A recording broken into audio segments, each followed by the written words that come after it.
Anaknya masih umur sekitar selesai SMP. Kalau selesai SMP berarti sekitar 12 sampai 14 tahun. Dari Mekah pergi ke Baghdad, mau pergi ke Irak untuk mencari ilmu. Istilahnya mondok. Dia dididik di rumahnya dengan jujur. Lalu kemudian setelah mondok, berangkat mondok, dikasih dititip uang 40 dinar, Pak.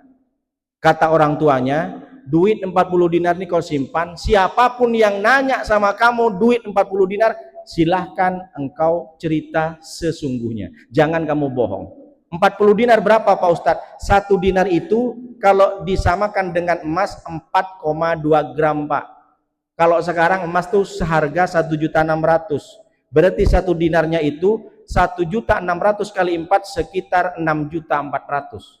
Ini yang dibawa 40 dinar, berarti 1.600.000 kali 40 sekitar 256 juta.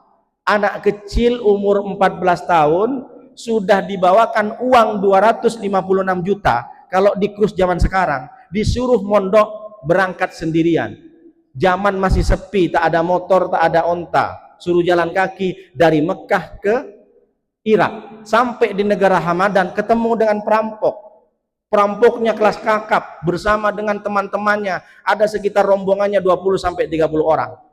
Ada anak kecil bawa tas, dari pakaiannya bagus, nih kayaknya punya uang nih katanya. Lalu di stop, sini dulu, Fulan, Gulam, sini kamu bawa apa? Bawa uang katanya, bawa dinar. Berapa? 40 dinar. Berapa uangmu? 256 juta. Bohong aja kamu katanya. Mana percaya perampok Pak? Anak umur 14 tahun, 13 tahun sendirian, gak ada temannya, tiba-tiba dia bilang sama perampok bawa duit 256 juta. Percaya? Gak percaya perampok tuh Pak. Bohong aja kamu mulutnya. Udah pergi kata si perampok. Gak usah nih, tak betul anak ini. Mana ada anak kecil bawa duit segitu banyaknya kata. Akhirnya pergi, tapi rombongan paling belakang penasaran Pak, karena tasnya bagus. Disamperin sama anggota perampok yang paling belakang. Betul kamu bawa duit 250 juta? Iya katanya. Mana duitnya? Ini katanya. Wah, betul-betulan duitnya banyak. Dipanggil bosnya itu. Bos, betul bos, duitnya ada bos katanya. Wow, gemetarlah si bos itu. Betul loh, ini kaya kita katanya. Sampai di depan anak itu ditanya sama bosnya, betul kamu bawa duit 256 juta, 40 dinar? Betul bos katanya. Loh, kenapa kamu bisa jujur? Apa kamu nggak takut? Enggak katanya. Kenapa kamu jujur? Karena aku tak mau berkhianat sama ibuku. Apa kata ibumu? Siapapun yang bertemu dengan kamu di jalan, kamu harus jujur apa yang kamu bawa. Langsung itu tersentuh hati perampok tuh Pak. Kamu begitu setianya, begitu nurutnya sama manusia ibumu. Aku, kan dia Islam juga, aku berlama-lama ibadah tapi aku selalu menipu Allah.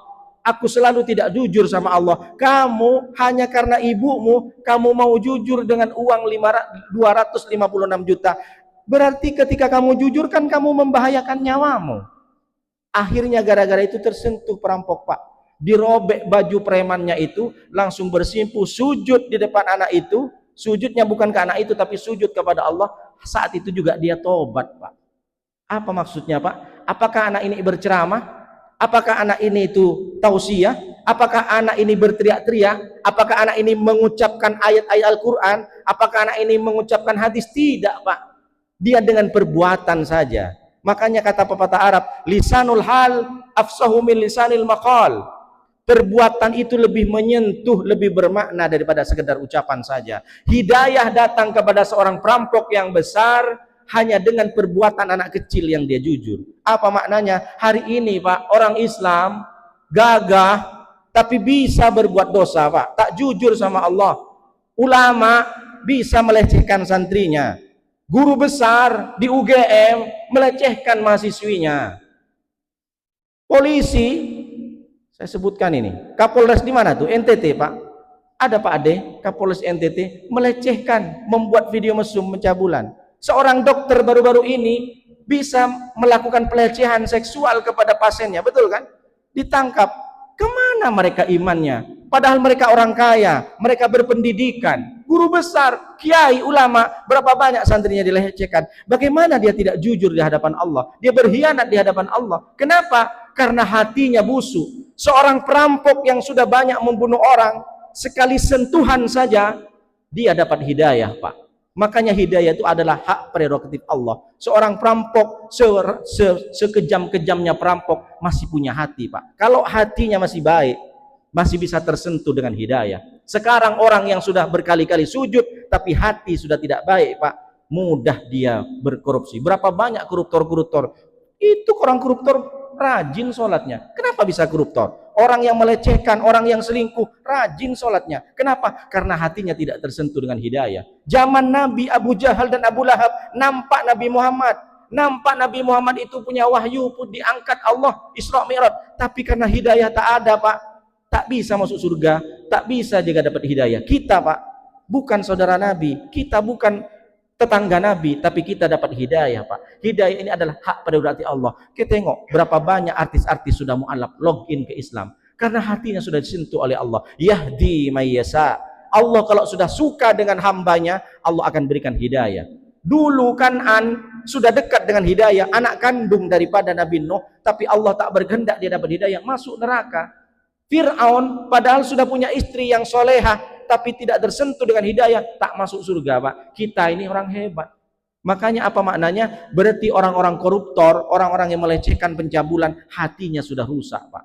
Seorang perampok, makanya kata Nabi, fakhiyarukum fil jahiliyah khiyarukum fil Islam idza faqihu. Sepreman-premannya orang, kalau dia orang yang baik di waktu jahiliyah, maka dia menjadi orang baik ketika dia masuk Islam. Idza faqihu, ketika paham. Apa maknanya? Sekarang ini sudah banyak berubah. Dulu dia sebelum masuk Islam preman, ketika masuk Islam letoy dia. Pak Haji, ayo kita gerakkan, kita berantas orang-orang munafik, orang-orang kafir ini. Aduh, aku udah hijrah katanya. Aku bawaannya mau di masjid aja. Bukan begitu Islam. Kalau dulu sebelum hijrah, sebelum bertobat kita preman, nanti ketika tobat kita juga preman. Sayyidina Omar preman, seorang begal, pegulat, tapi ketika masuk Islam tetap dia preman. Khalid bin Walid mengalahkan Rasulullah di perang Uhud, tapi ketika masuk Islam dia tetap menjadi preman. Jadi jangan dirubah. Ini banyak sekarang di luaran sana, dia preman dulu, preman pasar dia, tapi ketika bertobat asik nak zikir aja. Pak, gimana kita, Pak? Banyak orang nih mabuk-mabukan. Aku tak bisa, sekarang aku udah hijrah katanya. Letoy, bukan seperti itu. Kalau dulu sebelum hijrah dia preman, ketika sudah bertobat dia preman juga. Jadi pentingnya jujur, Pak. Apa maknanya?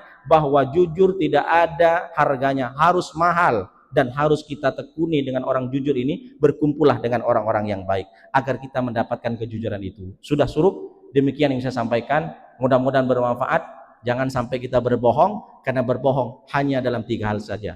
Mudah-mudahan kita semua menjadi orang-orang yang bisa disentuh hatinya, menjadi orang yang pemaaf, menjadi orang yang baik, yang dermawan. Mudah-mudahan kita semua menjadi orang-orang yang dicatat sebagai penghuni surga. Demikian yang saya sampaikan. Mari kita berdoa, mudah-mudahan kita bisa istiqomah dan kita bisa menjalankan sunnah-sunnah Nabi dan ketaatan kepada Allah SWT. Bismillahirrahmanirrahim. Alhamdulillahirabbil alamin. Wassalatu wassalamu ala asrofil anbiya wal mursalin wa ala alihi washabihi ajmain. Allahumma inna nas'aluka ilman nafi'a wa rizqan thayyiban wa amalan taqabbala. Rabbana atina fid dunya hasanah wa fil akhirati hasanah wa qina adzabannar. Subhanaka rabbika rabbil izzati amma yasifun wa salamun alal mursalin walhamdulillahi rabbil alamin. Taqabbalallahu minnakum taqabbal ya karim. Assalamualaikum warahmatullahi wabarakatuh.